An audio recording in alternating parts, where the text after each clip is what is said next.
Are you being kind to the point of destroying yourself? Some people say yes to everything. They help, they give, they sacrifice until they're emotionally drained, starved, and silently resentful. We're taught to be kind, but no one teaches us how to be kind without becoming a victim of our own kindness. Stoicism, the philosophy of inner warriors, doesn't reject kindness, but it warns us. Kindness without discipline is the fastest road to self-destruction. Today, you'll discover 8 hidden ways kindness might be ruining your life and 4 Stoic principles that will help you take back control.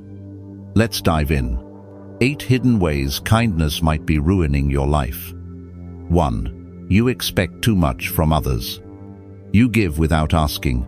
You're always the first to show up, to offer help, to sacrifice your time. And yet, deep down, you hope someone will return that same energy. That someone will see your efforts and say, "Thank you, I've got you too." But often, that moment never comes. Instead, what comes is disappointment, that aching silence, the sting of being overlooked, forgotten, or worse, taken for granted. And here's where the Stoics draw the line. Epictetus said it best. Happiness does not depend on what others do for us, but on how we choose to respond. Let that sink in. The moment you give with the expectation of love, attention, or recognition in return, you've handed over your emotional power to someone else. And that's the fastest way to misery, because people are unpredictable, even the kindest ones. Stoicism teaches us not to shut down our kindness, but to liberate it. To give, not because we need something back, but because giving is part of who we are. To love, not for validation, but because love is strong enough to stand on its own. When your kindness is rooted in freedom, not attachment, you stop being a hostage to how others respond. You reclaim your emotional sovereignty. So ask yourself this: do I give from abundance or from a hidden hunger? Because one leads to joy. The other leads to quiet, slow heartbreak. Stoic wisdom: give freely, but give with clarity, give with boundaries, and above all, give with a heart that doesn't need anything in return to feel whole. That's how you stay kind without losing yourself. 2. You teach people to depend on you. You help someone once they're grateful. You help them a second time, they genuinely appreciate it. But by the 10th time, they start expecting it. Suddenly, your kindness is no longer seen as generosity, it's seen as a duty. Why? Because humans are creatures of habit. We adapt quickly to comfort, to convenience, to someone always being there to clean up the mess. When you constantly show up, no matter what, without boundaries, without pause, you're not just helping, you're training people, teaching them that you are their safety net, and that they don't really have to stand on their own because you always will. Stoicism reminds us: help, but don't enable. Give, but don't erase someone's opportunity to grow. There's a difference between support and sacrifice, between helping someone rise and carrying them so long they forget how to walk. The problem isn't your kindness. It's that without limits, kindness becomes invisible. The more you give, the more people assume you'll always give, until they stop seeing the weight you're carrying. And one day, you wake up exhausted, burnt out, resentful. Not because you gave too much, but because you never stopped to ask whether they were learning or just leaning. Stoic wisdom: step in when needed, but step back when it's time. Let people wrestle with their own challenges. Let them fail. Let them rise. Let them build the strength that only comes from struggle. Because true kindness doesn't keep people dependent. It teaches them how to stand tall without you holding them up. 3. You sacrifice your own goals. You keep saying yes to everything. Yes to helping a friend move. Yes to covering someone's shift. Yes to listening to other people's problems again. And little by little, your own dreams fade into the background. You once had goals, remember? You wanted to write a book, start a business, learn a language. Now, all you've got is a to-do list filled with tasks that belong to everyone but you. Here's the hard truth. When you put everyone else's needs above your own, you're not being noble. You're escaping. Escaping the discipline it takes to chase what matters. Escaping the discomfort of working on yourself. Escaping the silence that forces you to face your doubts, your fears, your potential. Stoicism doesn't glorify selfishness, but it also doesn't celebrate self-neglect. Marcus Aurelius wrote, "Do not waste what remains of your life on others' imaginations. Be your own master." Helping others is honorable. But if you consistently abandon your path, you're not helping, they are just distracting you from your own purpose. Your time is limited, your energy is sacred, your dreams deserve a place on your calendar, not just your imagination. Ask yourself honestly, are you busy or are you avoiding something? Stoic wisdom, you are responsible for your soul's progress. You are here to fulfill your potential, not everyone else's expectations. Serve others when it's aligned, but never at the cost of abandoning your own growth. The world doesn't need another burned-out people-pleaser. It needs one more person who has the courage to live their truth. That person is you. 4. You're seen as weak.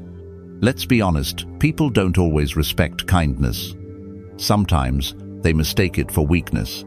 When you never say no, when you always agree, when you let others cross your boundaries without pushback, you send a silent message. My needs don't matter. And guess what? People start believing it. They stop asking, they start assuming. They stop appreciating, they start expecting. You go from being the kind one to the one they can dump their problems on, guilt-free. Here's what Stoicism teaches. Self-respect is earned when you live in accordance with your values, not when you please everyone else. Kindness should never come at the cost of your self-worth. Because if you don't stand up for yourself, you train the world to ignore your voice. But something powerful happens the first time you say no with confidence. People pause. They blink. They realize you have a spine and, suddenly, respect enters the room. You don't have to be rude. You don't have to raise your voice. You just have to raise your standards. Kindness without boundaries breeds resentment. But kindness with clarity, that's strength. Stoic wisdom. True inner power comes from self-mastery, not from being liked. Set limits not out of pride, but out of principle. Speak your truth not to dominate, but to protect your peace. Because the moment you stop tolerating disrespect is the moment others start treating you with the dignity you always deserved. Never confuse being kind with being passive. The Stoic is kind, but never at the expense of their soul. 5. You attract one-sided relationships. You're always there when people need something: advice, help, time, energy. But when you need a shoulder, the room gets quiet. Suddenly, everyone's too busy. Suddenly, the people you supported are nowhere to be found. Sound familiar? This is the danger of unfiltered kindness. You become a magnet not for connection, but for convenience. People who never ask how you're doing, only what you can do for them. People who call you a friend, but only when they're in trouble. It's not friendship. It's a transaction on where you always pay. But here's the truth Stoicism reminds us of. Do not waste your time arguing what a good person should be. Just be one. Marcus Aurelius. That means being good with discernment. Being kind but not blind. Being helpful but not replaceable. Because when you don't set boundaries, you teach people that your time and energy are always available. And eventually, they stop appreciating the gift because they assume it comes with no cost. But your kindness does cost something. It costs your peace, your focus, your emotional clarity. So ask yourself, would they still call you if you stopped saying yes? Stoic wisdom, choose your circle wisely. Give where there's reciprocity. Water relationships that also water you. And never fear walking away from people who only take. You don't need 100 acquaintances who drain you. You need 2-3 solid souls who show up when it matters. That's not selfish. That's Stoic self-respect. 6. You drain your energy and lower your vibe. Have you ever felt completely exhausted, but couldn't quite explain why? You weren't working overtime. You weren't running a marathon. You were just constantly giving your time, your energy, your attention. And slowly, without realizing it, your inner spark begins to dim. That's because kindness without limits depletes your life force. And when you're drained, you're not just tired, you start vibrating at a lower frequency. Stoicism may not talk about energy in a modern spiritual sense, but it absolutely speaks to the power of your internal state. When you constantly pour into others without refilling your own cup, you don't just attract fatigue, you attract the wrong kind of people. Low energy attracts low character complainers, victims, manipulators. People who don't want to grow, just someone to dump their problems on. People who aren't interested in your well-being, only your availability. And you become the emotional trash can. Always receiving, never replenished. Marcus Aurelius reminded us, "The tranquility that comes when you stop caring what others say or do this is strength." And I'll add, the peace that comes when you start protecting your energy, that's freedom. Stoic wisdom, you are not a bottomless well. Protect your energy like it's gold, because it is. Say no to chaos, say yes to solitude. Create space for stillness, for clarity, for your own evolution. Because the truth is, you can't lift others if you're running on empty. You don't serve the world by burning out, you serve it best by staying lit. 7. You develop unhealthy coping mechanisms. When you give and get nothing in return, when your kindness goes unappreciated, when you feel invisible, unheard, and used, you start searching for something, anything, to fill the void. And often, that something isn't good for you. Maybe it's food. Maybe it's binge-watching, endless scrolling, late-night drinking, casual relationships. Or just constantly saying yes, so you don't have to sit alone with your thoughts. That, my friend, is how overgiving turns into overcompensating. Because you've been running on empty for so long, you reach for quick fixes to feel something again. And slowly, the habits meant to comfort you start to consume you. Here's the Stoic truth. No man is free who is not master of himself. Epictetus. You can't master yourself while being enslaved by unhealthy patterns. You can't grow if your life is built on escape. And here's the painful irony. You thought kindness made you a better person, but in the shadows, it became your excuse to ignore your own needs. Stoic wisdom, step back. Pay attention to how you soothe yourself when the world feels heavy. Are you healing or just hiding? Don't wait for rock bottom to wake you up. Practice self-awareness today. Instead of numbing your pain, invest in your peace. Instead of pleasing everyone, honor your own healing. Because true strength doesn't come from sacrifice. It comes from knowing when to stop. And finally start taking care of yourself. 8. People start to question your intentions. Here's the ironic twist. When you're kind all the time, generous, selfless, always saying yes, people don't always admire you. Sometimes, they doubt you. They start asking, what's their angle? Nobody's that nice. What do they really want? And suddenly, your kindness becomes a red flag instead of a virtue. Why? Because we live in a world where most people are guarded, skeptical, and conditioned to believe that generosity always comes with strings attached. So when you give too freely, too often, without hesitation, some people won't see compassion, they'll see manipulation. They'll think, what are they trying to gain? And the worst part? They may never actually trust you, no matter how pure your heart is. But here's what the Stoics would say. If you seek praise, you're already a slave to the crowd. Your goodness shouldn't require applause. Your intentions don't need to be explained. Your character is not up for debate. Still, it stings, doesn't it? To give so much and be met with suspicion. To have your kindness questioned, not cherished. But don't let that change who you are. Just let it change how you give. Stoic wisdom, be kind, yes, but also be wise. Protect your peace. Move in silence. Don't broadcast your goodness, just be it. Because true Stoic strength is doing the right thing, even when the world misunderstands you. You don't owe anyone your motives, just your integrity. Give from the heart. Expect nothing, and let your actions speak louder than their doubts. 4 Stoic strategies to protect yourself.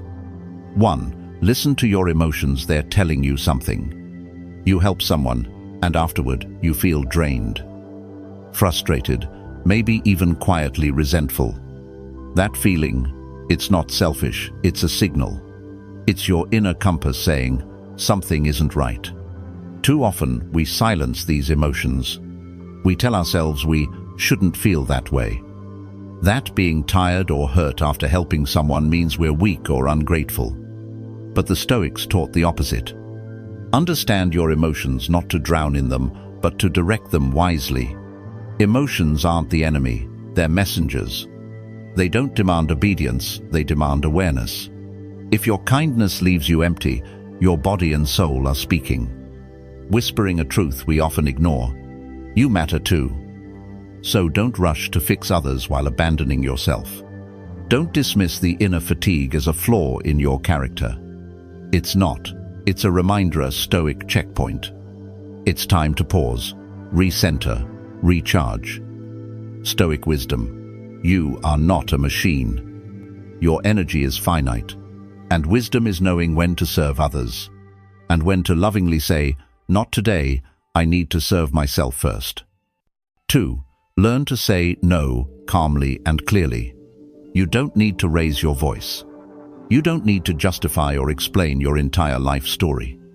Sometimes, all it takes is one steady sentence. I'm sorry, but I can't help with that right now. That's it. The word no doesn't make you rude. It doesn't make you selfish. In fact, it makes you trustworthy because it shows others that you respect your time, your limits, and yourself. The Stoics weren't afraid to draw boundaries. They knew that inner peace comes from discipline, not overcommitment. Saying yes to everything is not kindness. It's a slow surrender of your own life. And here's the beautiful part. You can say no with grace, with calm, with kindness. Because true strength is quiet, not loud. Stoic practice. Each morning, stand in front of the mirror. Look yourself in the eyes. Say the word no out loud with a gentle tone and unwavering presence. Train your nervous system to stay centered when you protect your boundaries. Remember, every no to something that drains you is a powerful yes to something that nourishes you. 3. Make time for yourself and protect it like gold. You wouldn't cancel a meeting with your boss. You wouldn't flake on a job interview or a doctor's appointment. So why are you so quick to cancel on yourself? We schedule time for everyone else, but somehow forget that our own well-being deserves a spot on the calendar too. The Stoics believed in daily discipline, not just in work, but in rest. Marcus Aurelius wrote, "If you seek tranquility, do less. Do only what's essential, and do it with intention." Make time for you. For reading, for walking, for journaling, for anything that reconnects you to your center. And once it's scheduled, honor it. Don't push it aside the moment someone else needs something. Because, truthfully, if you're always available, people will assume you're never busy. Stoic wisdom. You can't give your best if you're running on empty. Create space to recharge and defend it like your life depends on it. Because in many ways, it does. Your time is not just minutes on a clock. It's a reflection of your values. And protecting it is one of the most powerful acts of self-respect. 4. Recognize energy vampires and walk away. You know who they are. The people who never ask how you are, only what you can do for them. The ones who always have a problem, but never take action. The ones who drain your spirit just by being in the room. These are energy vampires, and they don't just steal your time. They steal your clarity, your peace, and your power. Stoicism teaches us to stay calm and compassionate, but it also teaches us to be wise in our associations. Choose not to be harmed and you won't be. Epictetus. You can't fix someone who is addicted to their own misery. You can't save someone who doesn't want to climb, only cling. So let go. With kindness, yes, but with firmness too. Stoic practice. Audit your relationships. Who leaves you feeling drained after every conversation? Who only shows up when they need something? Draw the linen knot out of cruelty, but out of self-preservation. Because protecting your energy isn't selfish. It's survival. You're not here to carry people who refuse to walk. You're here to walk your own path with peace, purpose, and power. Conclusion: kindness needs wisdom. Kindness is a gift, but without wisdom and boundaries, it becomes a burden. A true Stoic doesn't reject kindness, they refine it. They know when to give and when to hold back to protect their peace. Have you ever fallen into the trap of overgiving? Drop a comment and share a moment when you said no and felt stronger for it. Like this video if it resonated with you. And if you want more Stoic tools to help you live with strength, clarity, and peace, make sure to subscribe. Your journey to inner power starts right here.